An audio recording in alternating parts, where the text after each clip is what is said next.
Okay, చూడండి last క్లాస్లో మనం క్యారెక్టరిస్టిక్స్ ఫర్ డిజిటల్ ఐసీస్ అనేటువంటి లెసన్ని స్టార్ట్ చేయడం జరిగింది. మనకి ఇప్పుడు ప్రజెంట్ టైంలో ఐసీస్ అనేటువంటివి మనకి ఎక్కువగా యూజ్ చేయడం జరుగుతుంది. అటువంటి మీ ఐసీ అనేటువంటి ఎందుకు ఉపయోగపడుతున్నట్లయితే లాజిక్ సర్క్యూట్గా,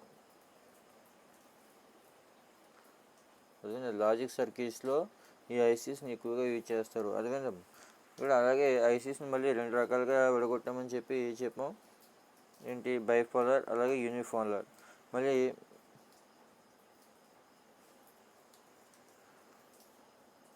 డిజిటల్ ఐసీస్ అనుకుని డిజిటల్ ఐసీస్ని మళ్ళీ బైపోలార్గా యూనిపోలార్గా విడగొట్టాం.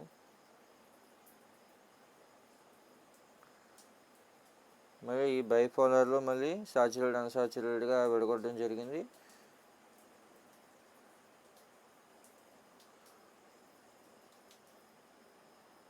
ఆ తర్వాత సాచురేటెడ్లో ఏ రకమైనటువంటి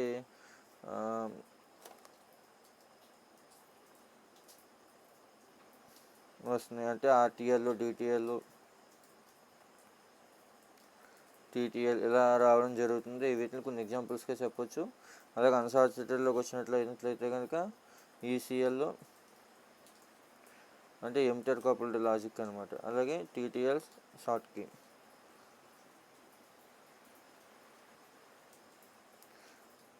అలాగే యూనిపోలార్ దగ్గరికి వస్తులోకి పిఎంఓస్, ఎన్ఎంఓస్ అలాగే సిఎంఓస్.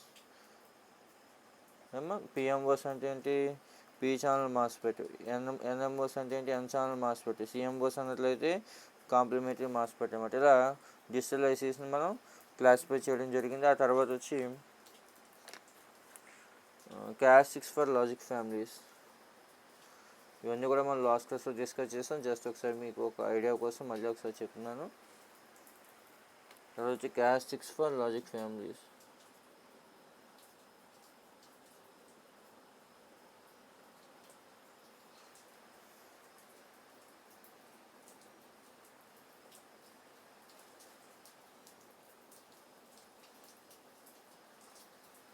ఏంటి క్యారెక్టరిస్టిక్స్, మెయిన్గా 5 క్యారెక్టరిస్టిక్స్గా మనకి ఇవ్వడం జరిగింది టెక్స్ట్ బుక్లో.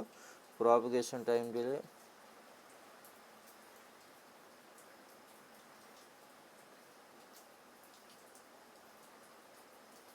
and the second one is fan in and fan out.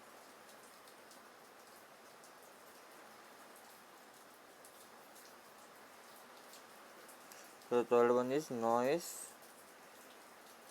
margin, and the fourth one is noise immunity,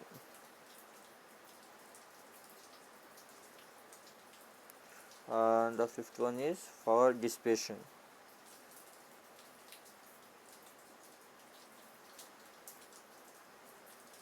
రెండులో ఫస్ట్ చూడండి ప్రాపగేషన్ టైం డిలే. మనకి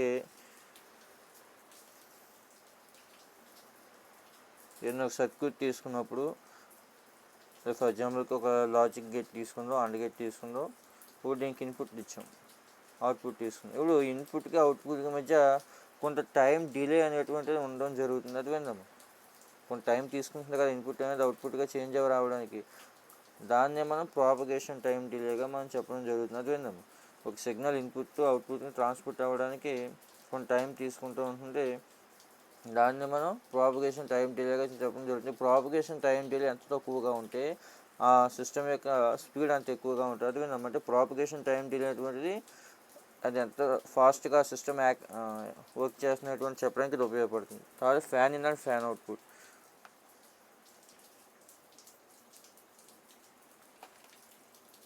ఇక్కడ ఒక లాజిక్ గేట్స్కి మనం మ్యాక్సిమం నెంబర్ ఆఫ్ ఇన్పుట్స్ ఇచ్చాము. అదేవిధమ్మా we have given the maximum number of inputs is called fan in. అదేవిధం ఒక డిజిటల్ సిస్టమ్కి మనం ఎన్ని ఇన్పుట్లు అయితే ఇచ్చామో వాటిని ఫ్యాన్ ఇన్గా మనం చెప్పడం జరుగుతుంది. అలాగే ఫ్యాన్ అవుట్ అన్నట్లయితే ఒక సిస్టంలో నెంబర్ ఆఫ్ లాజిక్ గేట్స్, అందులో ఒక లాజిక్ గేట్ నుంచి ఒక అవుట్పుట్ వచ్చింది. అదేవిధంగా మీరు సిస్టంలో ఒక 3-4 లాజిక్ గేట్స్ ఉన్న దాంట్లో ఒక లాజిక్ గేట్ నుంచి వచ్చిన అవుట్పుట్ని ఇంకొక లాజిక్ గేట్ కనెక్ట్ చేసినట్లయితే దాన్ని ఫ్యాన్ అవుట్పుట్గా మనం చెప్పడం జరుగుతుంది. అదేవిధంగా ఫ్యాన్ అవుట్గా మనం చెప్పడం జరుగుతుంది. Fan out of A logic gates is the number of gates that can be driven by it. అర్థమైందా? దీని నుంచి నెంబర్ ఆఫ్ లాజిక్ గేట్స్కి అవుట్పుట్ని మనం ఏ విధంగా డ్రైవ్ చేస్తున్నామో చెప్తే దాన్ని ఫ్యాన్ అవుట్గా మనం చెప్పడం జరుగుతుంది. అలాగే నాయిస్ మార్జిన్, ఇక్కడ నాయిస్ అన్నట్లయితే ఏంటి, మనకు కావాల్సిన సిగ్నల్తో పాటు కొన్ని అన్వాంటెడ్ సిగ్నల్స్ కలిసినట్లయితే ఆ సిగ్నల్స్ మనం నాయిస్గా మనం చెప్పడం జరుగుతుంది. అదే మన రిక్వైర్డ్ సిగ్నల్తో పాటు అన్వాంటెడ్ సిగ్నల్స్ కలిసినట్లయితే దాన్ని నాయిస్గా చెప్పడం జరుగుతుంది. ఇప్పుడు ఆ నాయిస్ని రిజెక్ట్ చేసి సర్క్యూట్ అనేటువంటిది ఎలాంటి ఎఫెక్ట్కి గురి కాకుండా అవుట్పుట్ని పంపించినట్లయితే దాన్ని నాయిస్ మార్జిన్గా మనం చెప్పడం జరుగుతుంది. అదేంటో ఇక్కడ పర్టికులర్ నాయిస్ రేంజ్ అనేటువంటిది తీసుకున్నట్లయితే, ఫర్ ఎగ్జాంపుల్ మనం తీసుకున్న సర్క్యూట్ యొక్క నాయిస్ రేంజ్ 3 volts అనుకోండి. అదేవిధంగా అంటే ఆ 3 volts రేంజ్లో ఆ సర్క్యూట్ ఎలాంటి ఎఫెక్ట్కి గురి కాదు, దాన్ని నాయిస్ మార్జిన్గా మనం చెప్పడం జరుగుతుంది. ఒకవేళ నాయిస్ ఎంతకన్నా ఎక్కువైనట్లయితే ఆ సర్క్యూట్ అనేది కొద్దిగా ఎఫెక్ట్ అవ్వడం జరుగుతుంది అన్నమాట. దాన్ని నాయిస్ మార్జిన్గా మనం చెప్పడం జరుగుతుంది. అలాగే నాయిస్ ఇమ్యూనిటీ, ఇక్కడ నాయిస్ ఇమ్యూనిటీ అన్నట్లయితే చూడండి, నాయిస్ అంటే ఇప్పుడే చెప్పుకుని అన్వాంటెడ్ సిగ్నల్ అని. ఎప్పుడైతే మన సర్క్యూట్కి నాయిస్ అనేది వెళ్ళిందో, నాయిస్ అనేటువంటి యాడ్ అయిందో ఏమవుతుంది, అవుట్పుట్లో చేంజ్ అనేటువంటిది రావడం జరుగుతుంది, అన్డిజైరబుల్ చేంజ్ అనేటువంటిది రావడం జరుగుతుంది. అలాగే ఆ సర్క్యూట్లో ఆ వైర్లో ఈ సిగ్నల్స్ వెళ్తున్నప్పుడు కొంత ఎలక్ట్రిక్ ఫీల్డ్, మ్యాగ్నెటిక్ ఫీల్డ్ అనేటువంటిది జనరేట్ అవ్వడం జరుగుతుంది. అదేనమ్మా, ఒక unwanted electric and magnetic fields అనేటువంటివి జనరేట్ అవ్వడం జరుగుతుంది. అందువల్ల వాయిస్ ద్వారా ఒక అన్డిజైర్డ్ అంటే ఒక ఖచ్చితమైనటువంటి రిజల్ట్ అనేటువంటిది రాదు. అలాంటి ఆ సిగ్నల్స్ని టాలరేట్ అంటే రెడ్యూస్ చేయడం అని. అర్థమైందా? ఏదైతే మనకు నాయిస్ వల్ల కొంత అన్వాంటెడ్ వోల్టేజ్ అనేటువంటిది రావడం జరుగుతుందో దాన్ని టాలరేట్ చేసి సర్క్యూట్ ఎలాంటి ఎఫెక్ట్కి గురి కాకుండా అవుట్పుట్ ఇచ్చినట్లయితే దాన్ని నాయిస్ ఇమ్యూనిటీ అంటారు. అర్థమైందా? ఇక్కడ చూడండి, మనం ఎప్పుడైతే ఒక లాజిక్ సర్క్యూట్ తీసుకున్నామో ఆ లాజిక్ సర్క్యూట్లో మీరు ఇన్పుట్ ఇచ్చారు, ఆ ఇన్పుట్తో పాటు కొంత అన్వాంటెడ్ సిగ్నల్ అంటే నాయిస్ కూడా కలిసింది.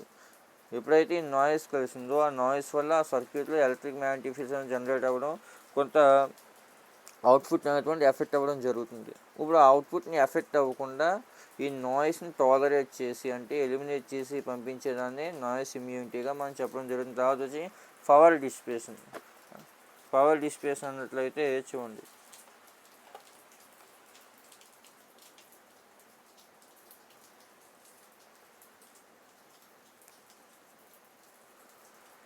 పవర్ డిస్పేస్ అన్నట్లయితే the power consumed by the gate. అదేవిధంగా మనకి నెంబర్ ఆఫ్ గేట్స్ అనేటువంటివి ఉంటే అందులో ఒక గేటు యావరేజ్గా ఎంత పవర్ కన్జ్యూమ్ చేసుకుంది, లేదా అందులో ఉన్నటువంటి లాజిక్ గేట్స్ అని ఎంత పవర్ని కన్జ్యూమ్ చేసుకుందో చెప్పేదాన్ని మనం పవర్ డిస్పేషన్గా మనం చెప్పడం జరుగుతుంది. అదేవిధంగా ఈ పవర్ డిస్పేషన్ ఆఫ్ ఈ gates would be small as possible. అదేవిధంగా ఈ పవర్ డిస్పేషన్ అనేటువంటిది లాజిక్ గేట్స్ సంబంధించి ఎంత తక్కువ ఉంటే అంత మంచిది. ఓకే, నెక్స్ట్ వచ్చి రెసిస్టర్ ట్రాన్సిస్టర్ లాజిక్ కూడా చెప్పాం, అది ఒకసారి చూద్దాం. ఆర్టీఎల్,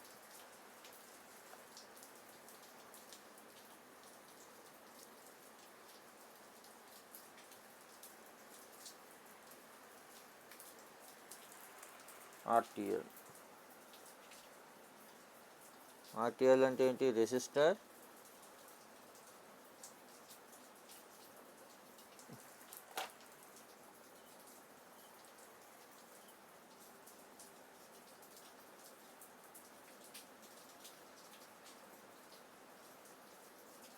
ట్రాన్సిస్టర్ లాజిక్ అంటే ఇందులో రెసిస్టర్స్, ట్రాన్సిస్టర్ మాత్రమే మనం యూజ్ చేయడం జరుగుతుంది. ఇక్కడ ఏబి అనేటువంటి ఇన్పుట్లు తీసుకుని ఏని R1కి, బిని R2కి ఇవ్వండి.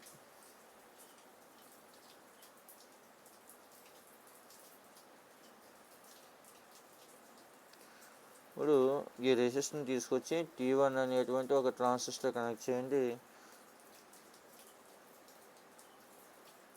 ఈ బి ఇన్పుట్నేమో T2 కనెక్ట్ చేయండి. T1 T2 కపుల్ చేయండి. తర్వాత ఈ టైంలో గ్రౌండ్ చేసింది.